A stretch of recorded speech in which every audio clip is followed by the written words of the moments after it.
Soy de acá de Maldonado. En realidad no nací acá, nací en Montevideo, pero sí me considero de acá. Sí, la verdad, estamos lejos de la montaña, pero creo que estamos más lejos conceptualmente de la montaña de lo que están geográficamente. Nosotros empezamos a los 19 años en viaje más de guacho, hippie, mochilero, a conocer la América, escuchando anécdotas de gente que había viajado por el altiplano. Y ahí fue que armamos un primer viaje hace más de 20 años con un amigo, Pablo Lantes. Pero no teníamos mucha información y tampoco era que íbamos a buscar las montañas particularmente, era ir a buscar una cultura que nos parecía interesante y misteriosa. Fue el primer viaje, el primer acercamiento a la montaña fue cultural, yo diría. Queríamos ir a buscar gente diferente y bueno, una mística andina ahí que habíamos escuchado. No había internet, pero habíamos leído alguna revista. Ese fue el primer acercamiento a la montaña. Mucho después llevó al montañismo, digamos,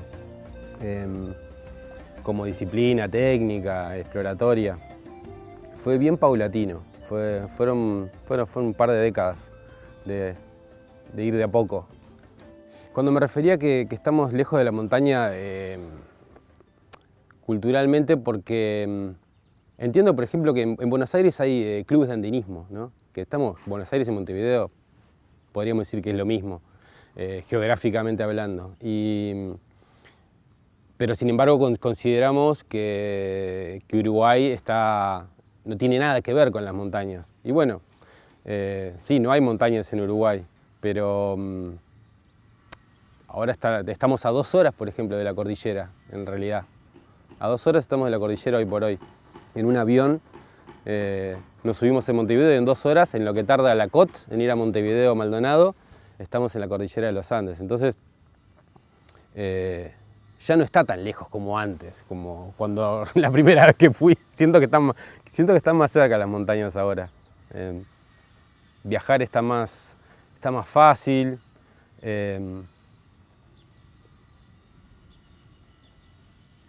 Y también está, bueno, hoy el montañismo es como se volvió un deporte bastante de moda también, ¿no? Entonces, bueno, hoy ya no es raro escuchar que hay uruguayos que hayan ido al Himalaya o a los Andes a subir montaña. Yo empezaría, hoy por hoy te digo que empezaría con un viaje, lo que le llaman media montaña, que no es primero arrancar por los hielos eternos y por las grandes altitudes, sino una caminata, un trekking como le dicen, para acercarse de a poco, que sea un cortejo la llegada a la montaña y no una cosa como de una, ¿no? Ir trabajando el vínculo. Luego sí toca hacer los cursos de montañismo, cursos de alpinismo, como se le quiera llamar. Eso es como inevitable, ¿no? Es una parte formativa que existe en los cursos para eso. Nosotros tomamos varios de esos cursos, donde hay rescatismo también, pero ¿no? Como tiene sus niveles. Eso sería como un camino. Pero de nada sirve si no está incorporado en algo más cotidiano, ¿no? Si es una vez al año, queda muy lejano. Entonces, tiene que ser de alguna manera incorporado en la cotidianidad. Por ejemplo, poder mantenerse con la cabullería, ¿no? Que es el manejo de las cuerdas, de los nudos. Eso que sea natural, que sea parte, que uno lo pueda hacer con los ojos cerrados. Las herramientas que tengo, el mantenimiento de las herramientas, afilar los grampones. Son pequeñitas cosas que yo construyo acá y que después me voy con eso, que son materiales, equipamiento y práctica. Bueno, eso es lo que me permite ir a las montañas o a las cuevas. Yo aprendí el montañismo, particularmente lo aprendimos en Argentina con un maestro, porque es como está bueno ese montañismo, que es como está toda esta parte deportivizada y más llevada para ese lugar, pero todavía tiene como una parte de tradiciones, y así empezó. Entonces hay como tradiciones de los países, pero no solo de los países, sino hay como linajes de que vienen de maestro, discípulo, maestro, ¿no? Que hacen las cosas levemente diferentes, con un argumento diferente también, como si fuera unas escuelas de artes marciales diferentes, ¿no? Que tienen como un relato diferente también. Entonces yo aprendí con un veterano de Argentina, que fue muy generoso con nosotros. Fuimos con Mauri, también de acá de Maldonado, a aprender con Tony Rodríguez.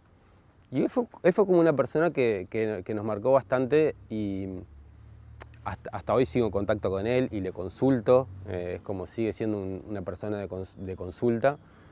Y bueno, fue muy importante tomar los cursos con él, no solo por la técnica, sino porque fue alguien como que me abrió las puertas de las montañas, de sus montañas, ¿no?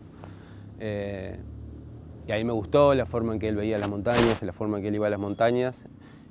Entonces fue re importante tener un mentor en esto de las montañas. Y en los otros ámbitos también, tengo mi mentor en cada ámbito que sigo en contacto y que me parecen muy importantes para mí. Se presta bastante para eso. Sí. Sí, para mí lo místico siempre es algo importante, que me gusta. No lo ando escondiendo, me gusta la dimensión mística de las personas, la dimensión mágica, la dimensión intangible, incomprobable y todo eso. Me gusta eso. Yo no ando pidiendo comprobaciones científicas de las cosas, no soy de ese palo, ¿no? Entonces sí, la montaña está llena de leyendas, lleno de leyendas. Son personificadas, son como, en casi todas las partes del mundo son deidades, ¿no? Es como, tienen una historia, tienen un nombre, hicieron cosas las montañas, siempre en vínculo con el ser humano, ¿no?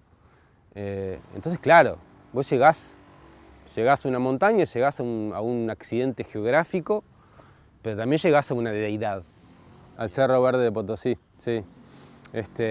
Sí, ese cerro está, bueno, ese es un cerro con un folclore, mitos, bueno, tremendos.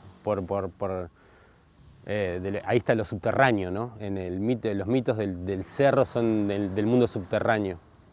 El mito del diablero, son las entrañas de la tierra. Ahí ellos adoran al diablo a su manera, el diablero, el tío le llaman.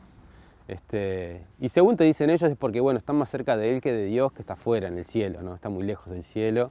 Ahí el que manda es otra deidad, y a él le rinden culto, le hacen sus ofrendas, ¿no? En los Andes eso está muy fuerte. La cuestión mítica y mística de las montañas es muy fuerte.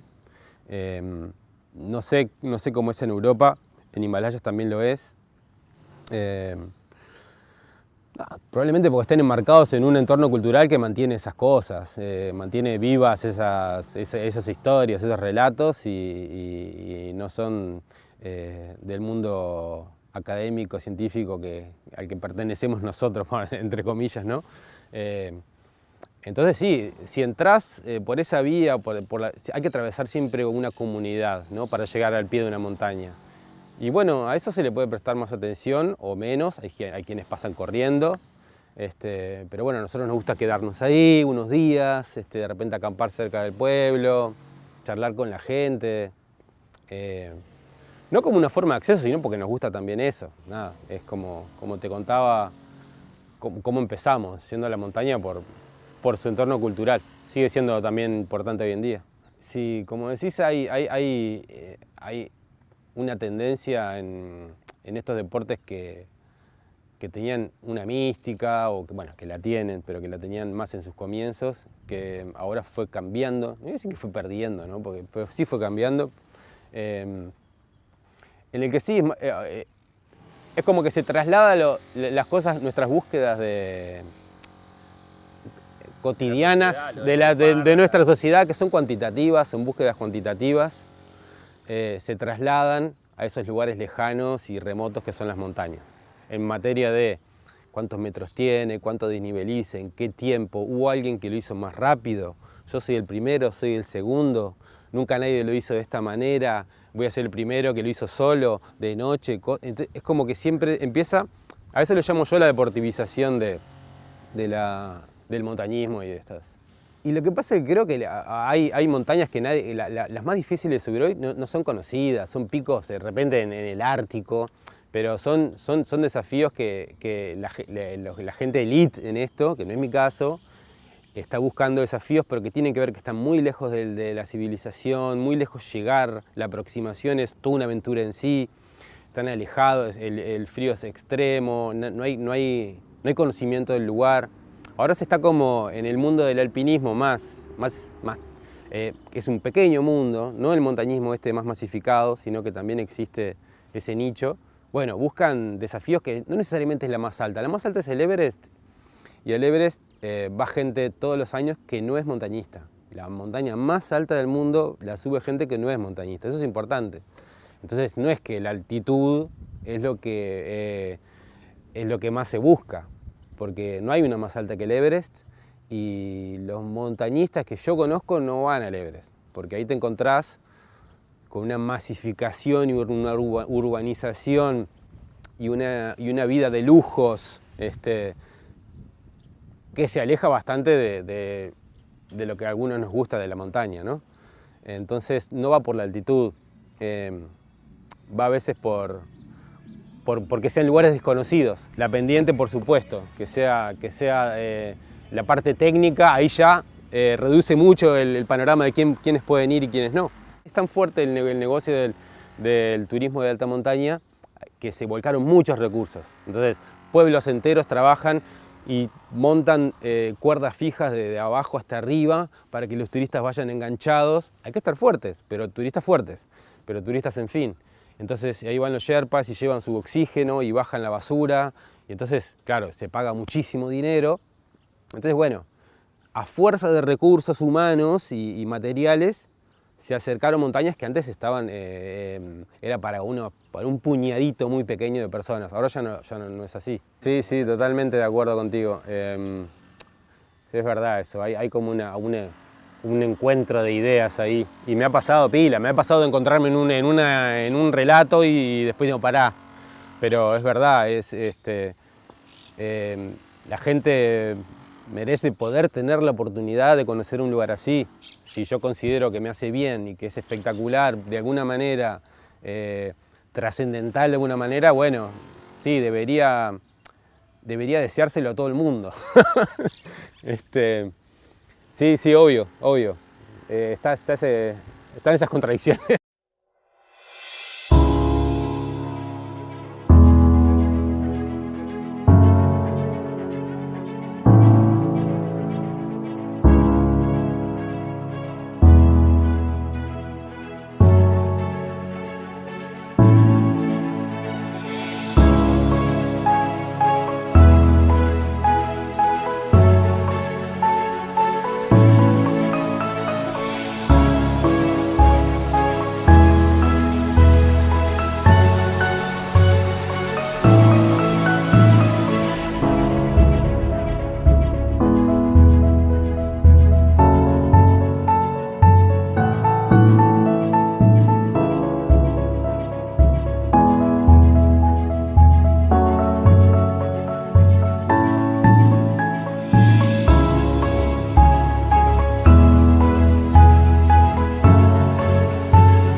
Yo fui a Katmandú hace unos cuantos años, 2018, 2019, y sí, obviamente es el punto de origen de las expediciones a muchas montañas del Himalaya nepalí, ¿no? De Nepal. Pero después el Himalaya hay China, muchos países hay Himalaya. Pero bueno, en Nepal está el Everest, Annapurna y montañas conocidas. Y Nepal ha sabido hacer del montañismo una entrada muy importante de dinero. Y lo es hoy en día, muy importante. Entonces es una política de Estado el montañismo comercial en Nepal. Porque no... muchos pueblos viven de eso, muchísima gente vive de eso hace varias generaciones. Entonces sí, ya es parte de una cultura importante, muy importante para la gente de ahí. Nos guste o no nos guste cómo se está haciendo la montaña, cómo se vive, no importa. Es muy importante y muy valiosa para la gente cercana a esas montañas. Lo que tienen las montañas, incluso las no exploradas, es que, como decís vos, ya se sabe cuáles son, dónde están, ¿no? A diferencia de las cuevas. Esa es una diferencia entre de la exploración en ámbito de montaña o en ámbito de espeleología. La montaña, aunque no la haya subido, saben, a esa nadie subió. En el mundo subterráneo no ocurre eso, vos no podés señalar algo que no conoces, ¿no? Entonces, bueno, fue un poco lo que... darme cuenta de eso fue lo que me llevó un poco a prestar la atención a las cuevas, a la espeleología, como ese misterio de que todavía no se sabe ni siquiera cuántas hay por explorar, ¿no? Sí, en Uruguay hay cuevas y hay cuevas sin explorar aún también. Lo que pasa es que a veces las cuevas, el mundo a un sistema de cuevas, a veces es un sistema de cuevas, es un agujero así de repente tapado por ramas o por rocas apiladas. Entonces, en Uruguay aún las hay, muchas veces están dentro de un monte nativo, de un parchecito de monte nativo, ¿no? Entonces la gente no se mete ahí, ni los vaqueanos. Un parchecito chiquitito de monte nativo, donde ni las ovejas se meten porque es muy cerradito, y ahí hay un agujerito y ahí puede haber una cueva, ¿no? Entonces a veces no está ni la anécdota. Aún no conocemos cuevas muy profundas o muy extensas, pero mantenemos la fe en que sí las podemos encontrar algún día. Yo soy parte de un grupo, de una asociación civil que exploramos y estudiamos cuevas. Se llama SEUMI, ¿no? De hecho, SEUMI tiene 30 años, no es nuevo tampoco. Y bueno, y lo que hacemos es meternos en los matorrales, entre las espinas, nos ponemos guantes de descarne o cosas así para poder... Nuestra búsqueda acá en Uruguay es entre el matorral, ¿no? A ver si entre las rocas se ve un agujero, es eso. Y entonces eso tenemos que caminar, todos esos parchecitos de monte nativo, previo permiso, charlas con el vaqueano, con los dueños del campo, lo que fuera. También hay toda una gestión ahí para poder entrar todo Uruguay es privado, todo el Uruguay es de alguien, ¿no? Entonces, bueno, siempre está la gestión. Cuando nos dejan, entramos, vamos un fin de semana de repente, caminamos por la zona, si hay una cueva conocida la exploramos, pero si hay una puede haber otras. Nos da como una pauta, o al menos nos gusta pensar así. Si hay una cueva puede haber otras porque las condiciones que la formaron pueden repetirse en esta zona. Y ahí es que empezamos a caminar la zona. Y hemos encontrado cuevas en Cerro Largo, cuevas muy lindas, con arroyos subterráneos, ¿no? En 33 también hay cuevas. Y bueno, en realidad en todo el territorio hay cuevas. Y siguen apareciendo, cada tanto nos escriben, che, se cayó una oveja acá en un pozo, ¿no? Eso es la típica. Cuando entran a buscar una oveja que se les perdió en el campo, se cayó en un pozo, ¿no? Y ahí es como que ahí está la noticia de una cueva. Y si por alguna razón llegan al conocimiento de que existe un grupo de gente que se mete en las cuevas, de repente nos contactan y empieza, bueno, un vínculo ahí, ¿no? No son muy vivibles. Estas que te estoy contando al menos no, pero sí hay una, por ejemplo, vos mencionaste Grutas de Salamanca. El Palacio también está. El Palacio, sí, la Gruta del Palacio en Florida. Pero en donde sí hay, y de hecho se hizo un trabajo arqueológico y se encontró mucho material arqueológico, es en una cuevita seca que hay cercana a Gruta de Salamanca, ¿no? Que es en el departamento de Maldonado, en el norte del departamento de Maldonado, está Gruta de Salamanca. Y en esta cueva, la Marcelina, que tiene la peculiaridad de ser una cueva bien seca, es un refugio divino para quedarse. Chiquitita, no es muy profunda, no tiene lugar afótico, sin luz, digamos, ¿no? Y son como dos ventanas que miran al valle, divino, tiene como una perspectiva de todo el valle, del valle de la Iguá.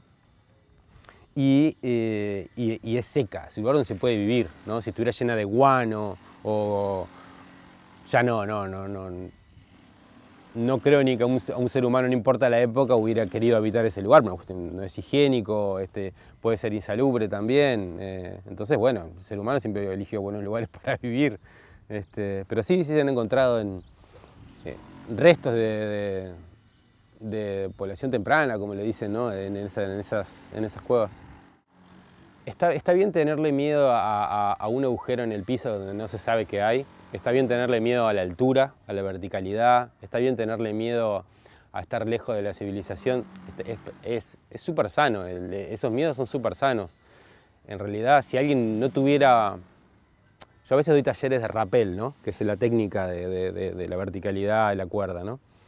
Entonces, las pocas veces que he tenido a alguien que tiene cero miedo, que demuestra que no tuvo ninguna manifestación de miedo, yo me preocupo. A esa persona le presto mucha atención. Porque hay algo instintivo de conservación, que es sano que esté, y que tu cuerpo te diga no hagas esto, ¿no? Entonces eso es sano. Se empieza a trabajar ese miedo, se gana confianza de a poquitito y se llega a superar. Pero está bueno que esté al principio. A mí me parece bastante sano. Me parece como un buen camino para que sea una curva lenta. Para subir las montañas implica un gesto bastante natural, uno de esos movimientos naturales, que es trepar, ¿no? O caminar, o trepar, o incluso escalar. Hay algo de natural que lo podemos ver en los niños queriendo escalar un armario, ¿no? Hay algo natural, hay algo de movimiento natural. Pero cuando vos querés destrepar un armario, ya no es lo mismo, ¿no? Como los gatos que suben fácil un árbol, pero si no saben bajar, es exactamente lo mismo. Entonces, por esa dificultad de la bajada, es que el montañismo se empieza a adquirir técnicas, ¿no? La cuerda, la herramienta principal, ¿no? En principio, fue para bajar más que nada, ¿no? Para superar ese tramo que era trepable, pero muy peligrosamente era destrepable. Entonces, con un anclaje arriba, generando un anclaje, hay muchas maneras de generar un anclaje, sea en hielo, en roca, en nieve, hay muchas maneras, muchas herramientas, cada vez más, ¿no? Hay todo un mundo de herramientas nuevas para eso.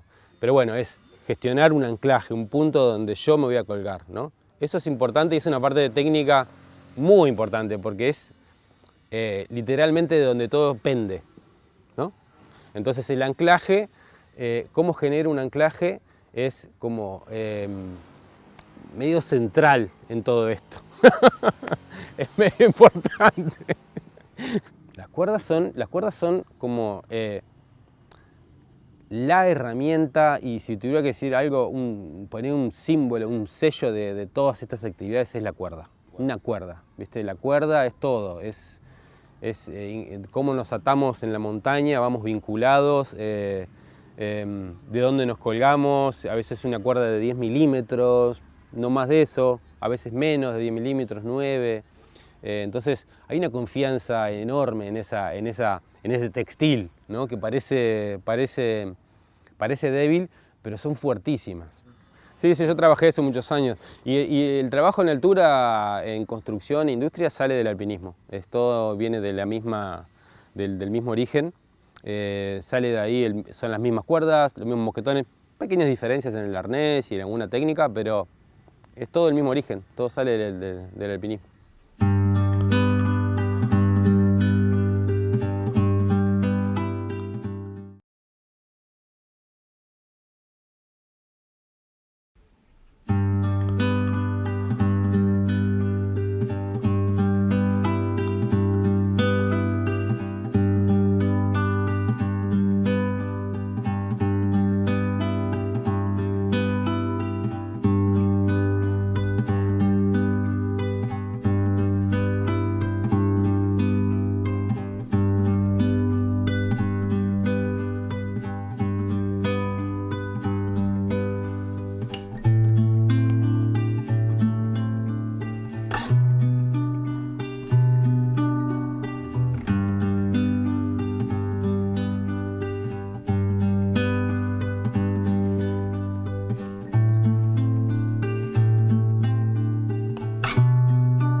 Sí, bueno, esas prácticas que te comentaba, que las podemos hacer en Uruguay, hay condiciones en Uruguay para practicar justamente partes muy técnicas, ¿no? No hay hielo, no hay glaciares, pero sí hay roca, hay verticalidad. Entonces, es re importante. No solo es como un gusto que nos podemos dar acá en Uruguay, sino que es muy importante que lo hagamos acá antes de ir a la montaña. No es a los 5.000 metros en un glaciar a las 2 de la mañana, no es lugar para estar aprendiendo algo. Okay, vamos a aprender como cualquier vivencia, ¿no? de lo vivido, pero sí nosotros, por ejemplo, ¿dónde aprendemos los nudos? ¿No? El mundo de los nudos, que es un mundo re importante en todo esto. Y los nudos yo los aprendí en un bondi con 2 piolitas, en la playa, con la reposera y el mate. Ahí aprendí los nudos, que después fui a usar en la montaña o en una cueva o en otros lugares. Lo adquirí acá, mis manos lo aprendieron acá. Y así con pila de otras técnicas que es importante para mí, en mi caso, con el rol que yo voy a estos lugares, ir con eso bastante adquirido. Yo no puedo andar pensando mucho en esas técnicas cuando estoy en esos lugares. Por lo que te contaba antes, que estoy a veces a cargo de otras personas, ya sea que vienen conmigo que saben menos o los compañeros de actividad. Entonces, esa preparación en Uruguay para mí es fundamental. No lo podría hacer sin eso, en realidad. Es una parte muy importante. Todo lo que hago acá en Uruguay, cómo me preparo acá para eso, es lo que me permite en realidad después ir a hacer lo otro a esos lugares lejanos. Cuando se habla de alpinismo, hay una cosa de denominación de origen, dice no, entonces el alpinismo es en los Andes, el andinismo es perdón, el alpinismo es en los Alpes, el andinismo es en los Andes, el himalayismo es en el Himalaya. Cuando se habla de alpinismo, en realidad lo que es un hecho histórico, es donde nace el montañismo técnico. Ese es el alpinismo. Lo que se conoce como alpinismo es montañismo en su dimensión técnica, cuando hay herramientas técnicas, ¿no? Eso es lo que muchos conocemos como alpinismo. Se practica en cualquier parte del mundo. Se puede ser más purista y decir, no, si es en los Andes es andinismo, y está bien. Son diferencias conceptuales, pero a grandes rasgos el alpinismo tiene que ver con una forma, con una preparación técnica del asunto. Bueno, ahora estoy en un momento que lo estoy pensando justamente a eso. Estoy pensando cómo sigue, ¿no? Y por ejemplo hay también una beta que he aprendido a hacer, que es organizar expediciones, la parte logística, la parte de planificación. El trabajo en Antártida ha sido un poco una gran escuela en eso, ¿no? Donde bueno, llevo a grupos de investigación, entonces ya me vinculo a una expedición de investigación, ¿no? En espeleología lo he hecho, en cuevas o en Antártida. Entonces bueno, ahí se fueron juntando conocimientos que fui acumulando, que me di cuenta que me salía bien, ¿no? Organizar todo ese asunto, ¿no? Y esa organización, sin esa organización no sucede, ¿no? Entonces, si de repente un día yo no soy el que va a meter las manos porque estoy muy veterano, sí voy a poder estar ahí viendo que todo esté sucediendo de forma correcta. Eso creo que lo voy a poder seguir haciendo. Por lo menos mientras mentalmente esté lúcido. Yo organizo expediciones, le llamo así. Por ejemplo, en la montaña lo hago con gente que no ha tenido experiencia. Que no ha tenido experiencia en la montaña, me gusta que sea ese perfil. Es como una taza vacía, ¿no? Todo el mundo viene con una historia personal, pero en materia de montañismo llevo gente que no lo ha experimentado antes, organizo esas expediciones, a Bolivia en este caso, ¿no? Y de repente me contactan o por redes sociales, Expedición Pangea es mi proyecto ahí en redes sociales, mi empresa, con la cual organizo a veces talleres técnicos que tienen que ver con esas expediciones, ¿no? Que son relacionados a primeros auxilios en zonas agrestes o técnicas de cuerda, ¿no? Me gusta también esa parte pedagógica de dar talleres y cursos. Entonces, pero me contactan y ahí empieza un diálogo, ¿no? Primero, a ver qué es lo que está buscando, empezamos, charlamos, muchas veces tomamos un café con alguien que quiere viajar en alguno de mis viajes, tomamos un café para vernos las caras, para charlar un rato, que no sea solo un chat, a ver si vamos por el mismo lado, a ver si queremos hacer el mismo viaje, en definitiva, buscar lo mismo. Este diálogo a veces dura meses, porque estamos planeando de acá un viaje al año que viene, entonces bueno, está bueno que se dé así, vamos como acercándonos, y entonces el día que nos vamos de viaje efectivamente, ya hubo toda una gran charla previa, ¿no? Y ya sabemos a qué vamos y no va a haber confusiones, ¿no?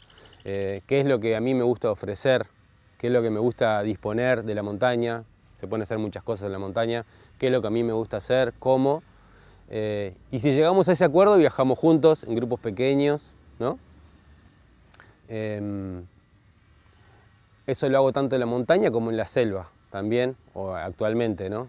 Me refiero a llevar gente como en estas excursiones, ¿no? O expediciones. Totalmente diferente la montaña y la selva, ¿no? Pero bueno, hay algo de lo misterioso que está en ambas, ¿no? En lo lejano de la civilización, en las culturas con las que vamos conociendo en el camino. Hay como puntos bastante en común. Eso está bueno porque eso es algo que se habla bastante, ¿no? La humildad es como una característica muy correcta, ¿no? Pero tiene que haber algo, y eso no es tan correcto, no tiene tanta chapa, no es arrogancia la palabra, pero es decir, yo puedo hacer esto que incluso otras personas no pueden hacer, ¿no? Entonces hay algo de la humildad, sí, para con la inmensidad de las cosas, pero de arrogancia o de empuje personal para llevarlo a cabo, ¿no? Entonces hay como una cosa también, otra vez una contradicción ahí de cositas que operan. La épica es re importante.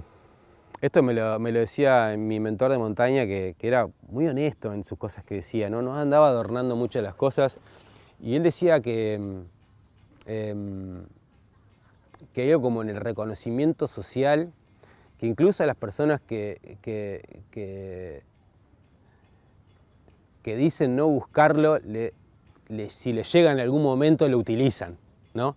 Eso se llama prestigio, ¿no? Y es algo muy humano, ¿viste? Es algo muy humano. De hecho, las primeras personas que subieron las grandes montañas, por ejemplo, estamos hablando de época imperios, ¿no? Eran galardonados con el Sir o Lord, ¿no? En los primeros les otorgaban un título de nobleza prácticamente. Era como un prestigio que los subía en su categoría social. Hoy no es así, pero está bueno entender que se mantiene eso, y está bueno entenderlo para que no nos maree. Creo que está bueno entenderlo, verlo para que no nos haga un ruido en la cabeza, si algún día llega el momento.